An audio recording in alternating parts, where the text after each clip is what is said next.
So what's going on, guys? My name's Chopper, and I hope everybody's having an awesome day. And in this video, guys, we're going to be looking at 50 Minecraft survival tips. Some things that are going to help you out in your game tremendously. Some of these tips are going to help you with game knowledge. Other ones are going to be little tricks that you probably didn't know about. But overall, this should improve your game significantly and is going to make your survival experience that much better. Now, before we jump into the tips today, guys, I worked unbelievably hard on this video. So if we could shoot for an insane like goal of 5,000 likes, I would really appreciate that. And of course, if you are new around here and this is your first time watching one of my videos, welcome, and there's going to be plenty more Minecraft videos to come, so make sure to go ahead and subscribe and stick around for much more. And let me know down below in the comment section which one of these tips in this video helped you the most. I'd love to know what it is so I can help you guys make better guides in the future. But without further ado, guys, let's get into the top 50 Minecraft survival tips to help you out in your game. Tip number 50, guys, is going to be staircase mining. Now, as some of you may or may not know, digging straight down in Minecraft is never a good idea, and probably one of the safer ways to go about it is by doing something called staircase mining, where you leave a block after you've already mined a certain level so you can kind of jump back onto it after you've gone deep enough and you want to get out. What this ends up doing is it makes it a lot safer so you don't fall, and also makes it tremendously easier to escape once you're done mining in that particular cave. So in general, I always recommend you incorporate some kind of staircase mining depending on where you're going. Tip number 49 is a nice little trick that will save your life when using a water bucket. Now, in general, I recommend you carry a water bucket, and we're going to talk about all the things you can do that are useful with that a little bit later. But one certainly thing you can do if you're falling from a high up place is to save yourself by placing water at the right moment before you hit the ground. And the way you do this is spam your jump button and also spam your place button as you're falling. And just before you hit that last block, that water should be able to save you and you'll take no damage at all. Number 48 is going to be to isolate your ores when mining. For example, I'm going to show you right here what this could look like if you stumble across some diamonds and they're maybe in a little bit of a rough spot. That could be dangerous if you lose them and you mine them in the wrong spot. The best way to do this is to cut out everything around it so the block is sort of just hovering, and then when you know it's safe, you go ahead and pick up that very valuable ore, because the last thing you'd want to have happen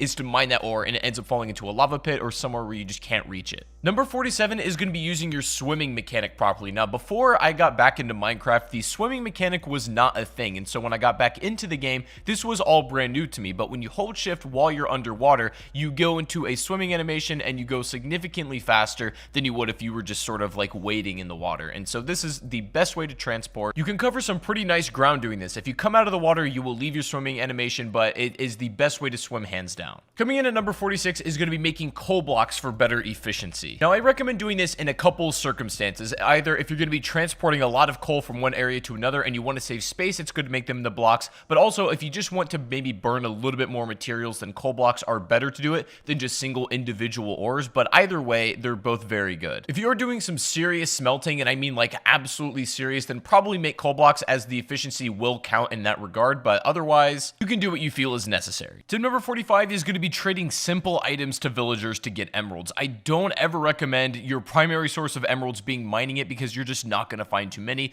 If you trade simple items like some vegetables or whatever you have at your hand to get some emeralds to begin with, trade up with some other villagers, and then eventually work your way up to maybe getting diamonds from some of them or just some really top tier stuff, that is the best way to make use of all your excess items you don't want, and then also use your emeralds, because you can't make tools out of that kind of stuff. You also really have no other use for emeralds besides maybe decoration, but I really recommend using those as a currency to get good stuff from the villagers, after trading your throwaway items, of course. Tip number 44 is going to be using your gold nuggets to make healing items. Odds are, after you've done quite a bit of mining, you're going to end up with a bit of excess gold, and clearly you're not going to really want to make that your primary source of tool making. So what you can do with all that excess gold? Making gold nuggets and then placing it on a lot of your food items is going to be the best healing item you could ever give yourself. Golden healing items are the best thing to have against the fight if you're facing a really difficult enemy, or if you're just in a lot of trouble and you don't want to lose your stuff and die. A gold healing item can instantly restore you back to full health and can save you from a lot of bad scenarios. Number 43 is going to be using redstone to make safety doors. Now, the best way to do with all your excess redstone is to maybe make some kind of safe for your valuables, and then make it so only the door will open with an iron door using redstone. You can open it from wherever the trail leads, wherever you want the lever to be to get into that safe, but it's a good thing to hide all your valuables. Number 42, if you're ever exploring underwater and you come across one of these temples, odds are you're going to find some underwater zombies, and these guys can be a little bit tough, and some of them throw tridents, which travel really fast underwater and can just absolutely beam you. Now, and your problem is bows aren't super effective effective down here. However, you can still use them. But what you're going to notice is that your bow drops off significantly while it's in the water, but you can still damage if you compensate a little bit and just aim higher. I don't recommend you fight these things unless you absolutely have to, but that's the best way to go about it to keep them away at a distance, is to compensate with your bow a bit if you're stuck underwater. If you are going to be traveling underwater and swimming and exploring, then if you have armor and enchantments at this point, I recommend going for the ones that are specifically made for the water. For example, you can get an enchantment on your helmet that actually allows you to breathe for longer underwater. You can also get an enchantment on your boot that makes you be able to swim much faster while you're underwater, even if you're in that swimming animation, and it's great. I absolutely recommend it if you're going to be doing any kind of water exploring. Number 40 is kind of an organizational tip that I think will help you in the long run. I recommend when storing food, you have two different chests. You have one for cooked materials and things that are ready to be used, and then you have another chest for raw materials, just so when you kind of mix things up together, it gets a little bit disorganized. And if you do it right, making food, keeping the production up, and then also organizing your raw and then cooked resources makes your life way easier. Speaking of food, tip number 39 is going to be opening up multiple food sources for yourself. Now, it might take you a little bit to get to this point in the game, but eventually you'll have enough of a farm where you'll have a bunch of vegetables going at once. You can even have an animal farm for some just like extra sustenance. If you're able to set up multiple farms and you do them right, you'll never ever have to leave your house for food, and it's just almost an infinite generating source. Combine that with the fact that when you organize your food properly, then you'll never ever have to worry about food again, and you can focus your time on other stuff. I recommend setting up as many vegetables as possible, as well as having like both a pig and cow farm at the same time. Tip number 38 is going to be taming yourself a wolf and having it as a companion. Now, you can do this with multiple animals that will actually be your companion if you do it right. Like, for example, you can tame a llama if you so wish, and you can tame multiple animals as well, but definitely one of the essentials is to tame a wolf, have it as your companion, because it'll do so many great things for you. It'll follow you wherever you go. It'll fight for you if you start attacking something, and can be like a second hand in saving your life. Keep in mind, you cannot bring them to the Nether, unfortunately, so they're going to have to stay in this part of the realm, but you can leave them in your house if you like as well. And as a side note, I just think they're honestly pretty cool to keep around. Number 37 is remembering that you can use excess wood as fuel if you so need to. Now, I don't recommend this for most players because odds are if you're able to gather enough coal, you're never going to need to use this. But a lot of people forget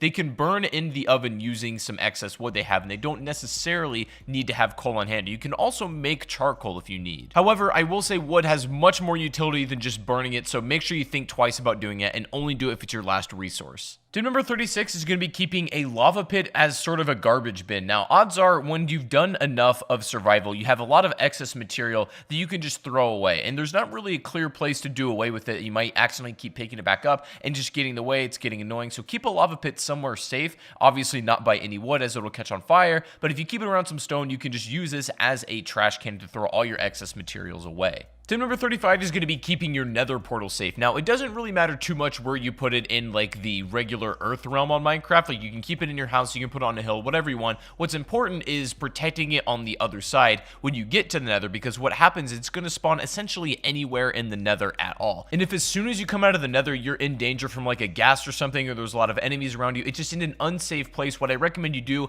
is kind of build like a turtle shell defense around your portal, because that's your really only ticket home. You've got to prevent that portal from being destroyed if it's under attack by any means necessary, so building a kind of turtle shell defense around that portal so it doesn't get blown up is the best way to keep it safe. Another thing you can do is build your corners of the portal out of cobblestone so that you save a little bit more of that obsidian if you need to make a secondary portal. Number 34, this is going to sound pretty self-explanatory, but it's still very important, is to make sure you're prepared when you're entering the nether. This means maybe have some enchantments for fire resistance, also have a water bucket, of course. Water bucket is arguably more important than anything you could take to the nether, so make sure you have one before you go. Having a lot of food is necessary because there's not a lot besides mushrooms you can get out of here either. A lot of this you guys know, but general preparedness is good. Number 33, guys, is going to be making a beacon to signal your house. Now, this is going to require you to get some pretty decent materials in this game, as well as some diamonds, so it's not something you can build right off the bat, but when you have the resources in order to be able to build the beacon, it's so unbelievably good to have because it'll mark a spot that'll shine a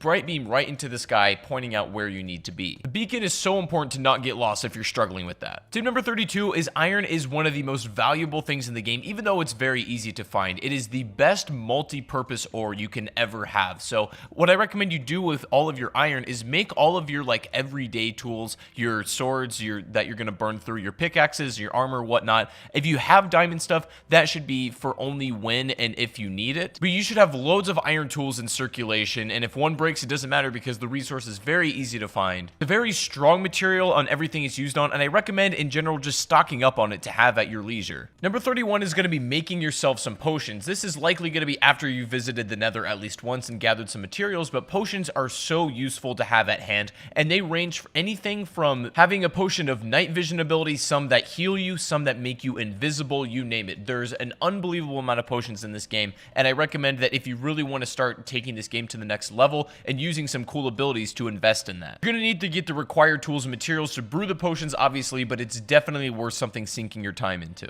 Tip number 30 is going to be looting desert temples if you're ready and you know what you're doing. Now, this is basically like a big noob trap here. If you don't know what these are all about, it'll present to you a chest at the bottom of the temple that looks very easy to get. But as some of you experienced Minecraft players, you'll know that this is a trap and you'll end up dying. The whole temple will essentially explode if you kind of fall into the trap. But clever players know a way around this, and you can actually get the loot out of it. Some of the loot you can find are things like saddles. You can find horse armor. Some really rare and interesting items can be taken from these desert temples, but they obviously do come with a risk if you're going to be approaching them. And that leads nicely also into tip 29, which is going to be raiding woodland mansions also if you know what you're doing and if you're ready. The thing is, these woodland mansions are a little bit hard to raid and kind of come away with it alive, but if you're able to do so, most likely you're going to come away with a totem of undying, and essentially this is an item that if you're holding it in your hand and you take a death, it will instantly revive you. Minecraft right now, this is really the only way to cheat death like that, and it's probably the best item in the entire game. Again, looting a desert temple or trying to raid a woodland mansion both come with their risk, but they certainly have great rewards if you're able to do them correctly. Number 28 is going to be crouch walking backwards when fighting spiders, as it's going to make them a lot harder for them to hit you. This works best on spiders, of course. All enemy types aren't going to have a hard time if you're crouch walking backwards, but if you're specifically fighting a bunch of these, then this might not be a bad thing to do. Tip number 27, we talked about the benefits a little bit, but I'm going to go into more detail here. Carrying a water bucket for literally doing anything is a must-have, especially when mining. Even when fighting in combat is a good idea as well. If you're getting swarmed by mobs, literally just throwing water down will make it a lot harder for them to reach you and can basically be your escape. Setting a water bucket fall all the way down maybe like a mine shaft or some kind of cave, and you can just swim right back up instead of having to climb up, is a great idea as well. Always carry a water bucket, guys. Always. Tip 26, if you're trying to clear out a maybe big section of a cave and you don't want to manually mine it, if you pack it with TNT, explode it, you're going to make so much ground and create a lot of excess resources that if that's what you're needing, then this is probably the best way to do it. TNT is pretty easy to make. You just need some gunpowder from creepers and things like that. It can be really helpful for mass clearing out a cave. It opens it up for you to do some actual like real mining inside of there and gives you just much more room in general. Tip 25 is saving the bottom trunk of the tree for last. What you can do with this, it's like a little quality of life thing. You save that one for the final break, so you can stand on top of it and break the rest of the tree so that it despawns, and then you get all of the wood, even if it's a little bit high up and out of your range. So you can break that one for the final, and then you end up with exactly the amount of wood that you should get from that tree, but it just saves you a bit of time. Tip 24 is making a shield to use against the pesky skeletons. A lot of new players struggle playing against skeletons just because they can hit you from a range, and it's a little bit hard to take these guys down, especially when there's a lot. But when you have a shield, you're able to hold this thing out in front of you as protection. You can hold it in your other hand if you like and have the sword in the other hand that's not being used, and you can take these things down with ease. Now, the shield is just a good tool to have in general. I think one of the most useful pieces of equipment you can make for yourself, but it's especially good against skeletons and pretty much all of the other mob enemy types. In my opinion, a shield is just as crucial as having, like, say, a sword or, say, having a pickaxe. They don't take too much to put together. They last quite a long time as well, so they're all around amazing. Tip 23 is going to be sprint jumping. Now, this is a pretty easy one to get a hold of. This is just jumping while you're holding your sprint key. It's the easiest way and fastest way to get around as well. Faster than sprinting. It does take up a lot of your hunger, but it is by far the most efficient way to get around. Now, if you have it as a setting, I recommend you turn it off because it's just easier to manually control aside from it making you auto jump, but it's the best way to get around, and there's nothing really to it. Number 22 is to go ahead and make an anvil. Now, these are great for repairing all of your tools that maybe are low in durability and are close to breaking. All you need is the tool itself, maybe a resource, and then some XP in order to create this. Highly recommend you use this to maintain your valuable tools. This means like a diamond sword, a diamond pickaxe, and even armor. Anything you don't want breaking, an anvil will make sure that happens. Tip number 21 is it's going to be best to fish while it's raining. This will give you the best odds at getting a lot of fish. It's also really good to do this when we talked about opening multiple food sources. Maybe while you have other food cooking, go ahead and start fishing to just gather some more raw materials. It's also a chance that while you're fishing, you can grab things like armor. You might accidentally yoink a pair of leather boots right out of the water, and that happens sometimes, but more often than not, you're going to get some fish that's just going to be extra resources for you. It's best to do it while it's raining once again. So I recommend you take full advantage of the river and sea while that's actually happening. Tip number 20, bringing some seeds and even bone meal into caves is always a good idea, especially if you're going to be doing some extended mining. What I mean by that is like not leaving for a very long period of time to a point where you may run out of food. If you have bone meal, you have some seeds, maybe some mushrooms, you can actually grow some food down in the caves where you have some dirt. And sometimes that may be enough that what it is to keep you alive. Now, I don't think you're going to be using this all of the time, but it's one of those things that, in my opinion, is better to have it and not need it than to need it and not have it. You should ideally go into a cave with enough food, but if that's not the case, then do this. Number 19, a neat little trick with torches you can do. If you're underwater, you're drowning, and you don't have air anytime soon, you can take torches, go up against a wall, and start spamming them. And what this is going to do is create a small air pocket for a short period of time until the torch breaks, allowing you to get some of those bubbles back, maybe giving you back to full air, or at least making a way where you can hit the surface again. Back in the day, one torch used to restore you to full air instantly, but they've kind of nerfed it since then. But if you still spam your torches, you can get almost the same effect, and it should save your life if you need it. Number 18, guys, don't even bother making gold tools whatsoever, especially swords, especially equipment that you're going to be using quite a bit, even in combat. Even though gold is a rare material, it's kind of a cool resource to find, and it's exciting. Gold does not make for good utility. The hit power on gold swords is pretty weak. The durability on every single tool with it is very, very low as well. You're better off making iron for your, your general day-to-day stuff, but use gold for other things like healing items, not tools.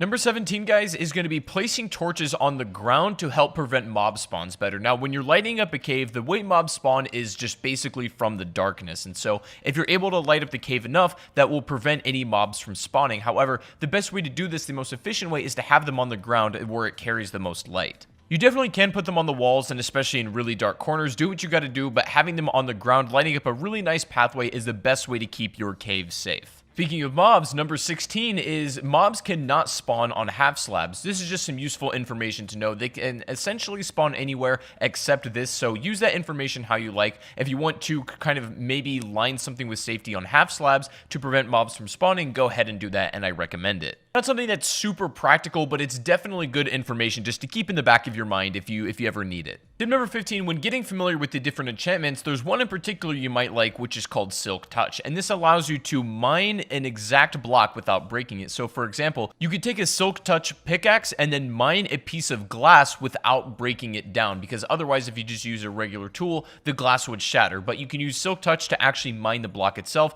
and this goes for anything in the game using that Silk Touch enchantment. Also, speaking of enchantments, tip number 14 is I recommend you get another enchantment on your pickaxe called Fortunate before you mine diamonds. What this is going to do whenever you come across some diamond ore is you're going to net more diamonds out of that ore than you otherwise would without Fortunate. It's just a good thing to have in general. Tip 13 is going to know that different foods grant you different saturation levels. So for example, some lighter foods like an apple or a carrot are not going to last as long in your hunger bar as like more heartier food like a golden apple per se, or even like a steak or a pork chop. These things mean that the hunger bar will last longer. It's more of a heavier food essentially. So that's why sometimes you might eat like a lot of bread, but you realize your hunger bar goes down pretty quickly and you're wondering why. Rather you eat a steak and it lasts significantly longer. That's the reason. Tip number 12, if you're going to be growing sugarcane, which I recommend you do because it's a great resource, is to grow on sand. People claim that this is the best way and the fastest way to grow sugarcane, and the reason you want the resource is because sugar is not only an important ingredient in making cakes, but it's also really good for trading with villagers, as oftentimes that's what they want. Having a block of sand in contact with water, maybe near your house or by your farms, is probably the easiest way to go about it. Number 11 is keeping your hotbar organized. This is important, and there's no really right way to do it. You do whatever feels comfortable to you, but for me, I like to keep my sword in my first slot, either my pickaxe or my bow in my second,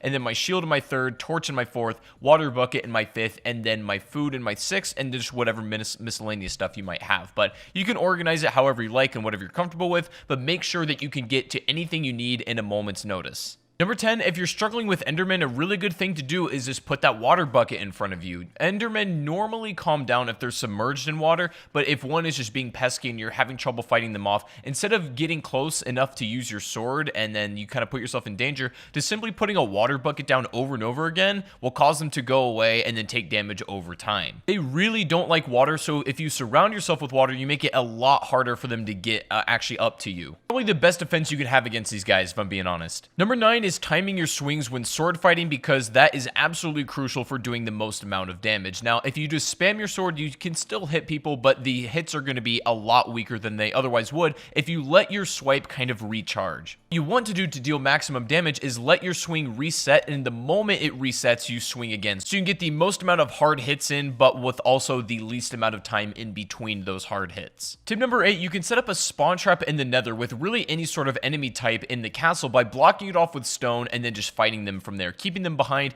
keeping a spawn portal on the other side. You'll have infinite enemies and you can kill them at your leisure without really being in any danger. Infinite XP, and it's an amazing way if you just want to upgrade armor, make potions, that kind of thing. I really recommend you set up at least one of these. Number 7, upon defeating a raid, you'll be granted with the effect called Hero of the Village, and what this allows you to do is reduce the cost of the first trade with any villager by 30%, and it's something that's really going to be extremely useful. If you're trading something valuable, maybe in order to get diamonds, it's great for that. If you beat a raid, take advantage of this effect as much as you possibly can. Tip number 6 is keeping your ender eyes or anything extremely valuable in an ender chest. You can hide it somewhere in the world where it's basically no chance of being destroyed. Put the other side in maybe like your safe house, and the thing is, between these two chests there's a connection, so you can pull any items that are in that ender chest from either side, and this is the best way to keep ender eyes just in case one chest gets destroyed. You don't lose all of that progress. You won't have these right off the bat, but definitely invest in some ender chests when you can. Tip number 5, make sure you use your crouch walk when you're crawling through tight spaces, or if maybe you're high up on an elevation with a chasm underneath you. When you're crouch walking, you have zero chance when you're holding that crouch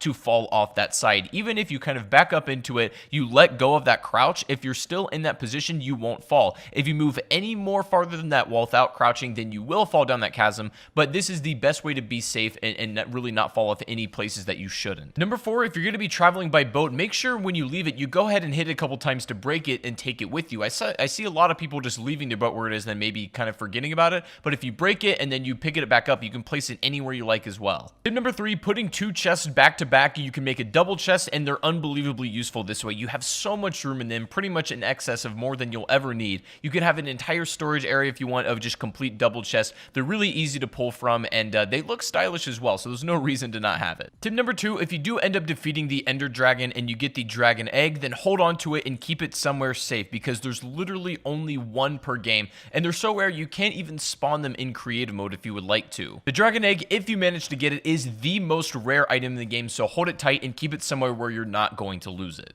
Now finally guys, coming in today at the number 1 spot, if you've made it this far in the video, then let me know in the comment section just by leaving a smiley face. I'd really appreciate that. Thank you so much for watching if you made it to the end, but the number 1 survival tip I can give you guys that it's really going to help you out practically is to make yourself a compass and a map. These, I think, are by far the most important tools you can do for yourself, especially if you're new to Minecraft, you're a little bit of a beginner, and you just want some extra tips for surviving in this game. What a map is going to do is basically mark out exactly where you are, maybe where your house is, and the general vicinity of the area surrounding you. Now, the compass, if you get too far to the range of your map, will give you the general direction of which you need to head in order to get back home. These two tools in combination, even if you want a clock, which can be helpful, it's more or less just decoration, but these two tools in conjunction will make it so that you never ever get lost in this game, and so they're unbelievably helpful, and I cannot recommend them strongly enough. But guys, that is going to be 50 Minecraft survival tips in 2019. I really hope this did help. If it did, make sure to leave a like. As I said, we're going to go for 5,000